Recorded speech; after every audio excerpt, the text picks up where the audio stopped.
అందరికీ praise the lord. 6th March ఈరోజు యేసయ్య మిమ్మల్ని చూసి చెప్తున్నది ఏంటంటే, దీనుల ఎడల ఆయన దయచూపును అని సామెతలు 3:34లో చెప్పబడింది. He gives grace to the humble. ఈ 3వ అధ్యాయంలో దేవుని జ్ఞానం మరియు జీవన విధానం గురించి బోధించబడుతుంది. ఈ వాక్యంలో దేవుడు 2 రకాల మనుషులను చూపిస్తున్నాడు. గర్వించువారు, వినయము గలవారు. దేవుడు గర్వాన్ని ఇష్టపడడు, కానీ వినయాన్ని ప్రేమిస్తాడు. కాబట్టి ప్రియమైన బిడ్డలారా, గర్వం మనల్ని దేవుని నుండి దూరం చేస్తుంది.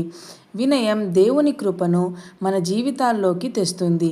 దేవుని యొద్ద వినయంగా ఉండుట నిజమైన జ్ఞానం.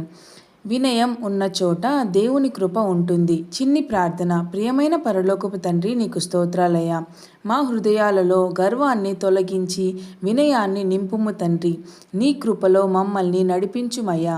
ఎల్లప్పుడూ నీపై ఆధారపడే జీవితం మాకు అనుగ్రహించుము తండ్రి. యేసు నామంలో అడిగి వేడుకుంటున్నాము తండ్రి. ఆమేన్.